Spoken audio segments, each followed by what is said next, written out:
Oh, pare. Thank you, ha? Next time ulit. Bye-bye. Salamat, ingat kayo, Doc, ha? thank you. Thank you. Bye.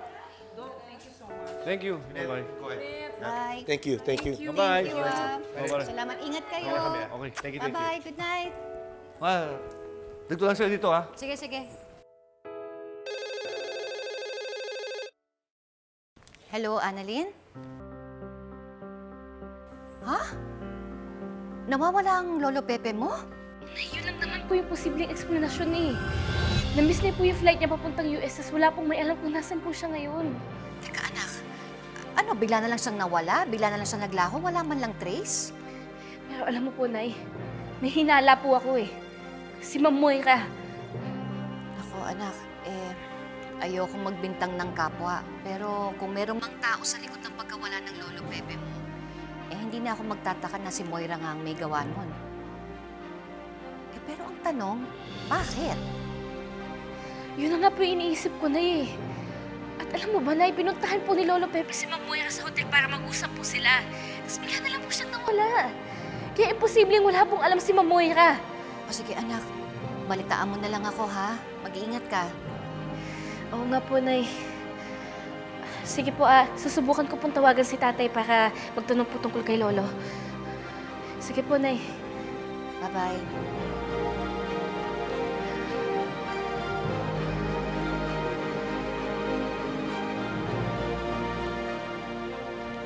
Sino yun? Si Annalyn tumawag. Ang sabi na nawawala daw si Lolo Pepe. At ang hinala nila, may kinalaman daw si Moira doon. Sabi niya sa akin, babalitaan na lang daw niya ako. Carlos, pwede bang tulungan mo akong maglinis? Yun nga eh. Kailangan ko bumalik sa East Ridge. May emergency daw. Kung gusto mo, iwanan mo lang muna yan. Pagbalik ko, ako na maghuhugas. Ay, hindi na. Ako nang bahala dyan. Sige, una na ako. Sige. Libre. Ingat ka. Thank you.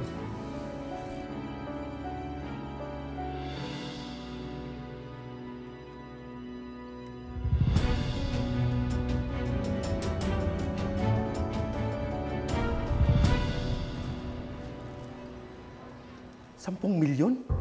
Oo. Padadala ko sa account mo pag uwi ko. At pag hindi ko ginawa, edi balikan mo ko. Basta hindi ako sasabit dyan, ha? Hindi ka madadamay. Pangako. Kung gusto mo, sabihin natin na ikay bayani, pinatakas mo ko at binuwis mo pa ang buhay mo. Gusto mo? Hindi na. Gusto ko ng tahimik na buhay kasama ng pamilya ko. Basta yung $10,000,000, ha? Oo. Dahil sinisigurado ko sa inyo, hindi ako tatantanan ng boss ko. Oras na patakasin ko kayo. Sa laki ng pera ibibigay ko sa iyo, hindi pwede kang bumili ng isang isla para hindi ka matuntun ng amo mo. Kaya bilisan mo na, patakasin mo na ako. Dali! Ayan. Bilisan mo.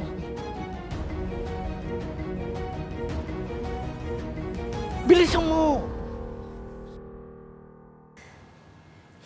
Nagpapasalamat po ako sa inyo dahil wala po may sakit sa pamilya at mga kaibigan ko. Na kahit po may mga hindi magagandang nangyayari sa buhay namin, nilalayo niyo pa rin po kami sa panganib.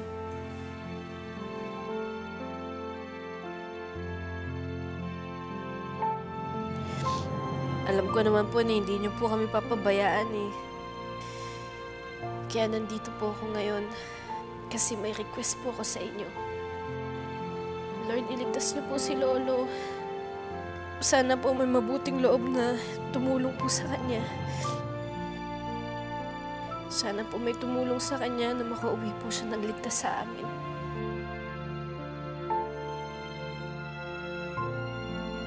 Huwag niyo po sanang pabayaan si Lolo Pepe. Mabait po siyang tao. Patnubayan niyo po siya.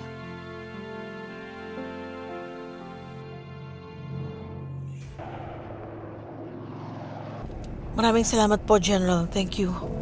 Okay po, bye-bye. Obeng, pasunod na daw ang mga pulis.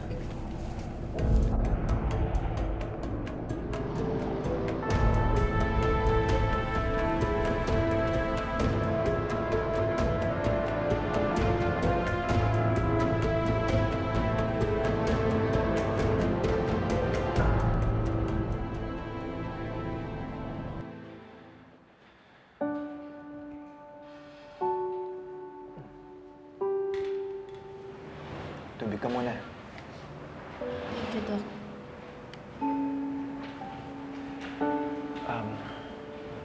Dok, magagawa pa talaga ni Ma'am Moira yung iniisip mo? Siya nga yung dahilan kung bakit nahulog sa hagdan si tatay. Ito pa kaya hindi niya kayang gawin. Pero Dok, sabi mo si Zoe ang muling kasama ng lolo mo, di ba? Kaya nga, ibig sabihin nun, mas may chance na may kinalaman si Zoe sa pagkawala ni Lolo. Pinagbibintang mo si Zoe?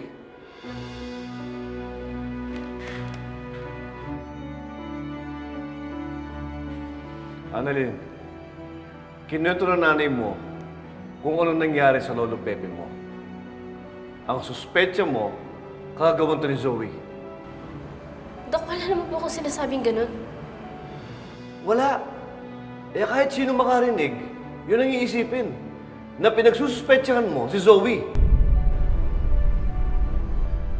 Mahirap magbintang, Annalyn. Lalo na kung wala kang pinangawang ebidensya. Baka ikaw pa mapahamak dyan. Sorry po, Dok, ha?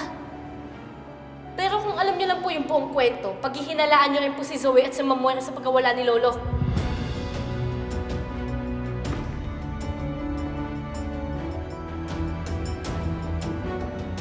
Dok, huwag niyo po sanang masamain, ha? But I think she has a point.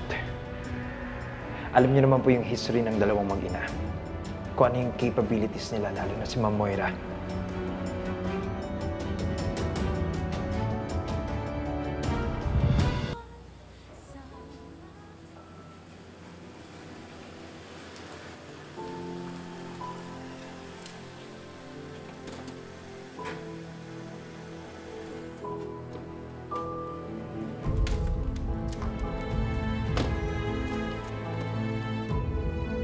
Ay, si Moira. Beng, this is already out of the city limits. Natatakot ako. Ano ba tong lugar na to na pinuntahan ni Moira? Ano kaya nangyari? Bakit niya dinukot ang papa? Maraming pwedeng dahilan. Baka nagkaaway sila, nagkainitan. Kaya alam naman natin, mainit yung dugo nila sa isa't isa. Pero, Beng, naiintindihan ko kung nag-away sila ng papa. Pero para dukutin niya, kidnapin niya. Ano bang plano niya? Papatayin. Don't say that, ate. Buhay si Papa. We have to believe that. Sa tingin mo ba nandyan sa loob si papa? There's only one way to find out. Beng! Muna akong Maynila, ha? Iwan ko to sa'yo. Pantayin mong maigi, ha? Oo, boss. Kung bahala dyan. Hindi makakatakas yan. Dito! Andito po sila! Andyan! Bilisan nyo na! Bilis! Zoe, tatay mo ako. Kakampi mo ako. May kinalaman ba dito si Moira? Mag-ukay ka na. Mag-ukay ka ba? O papatayin kita?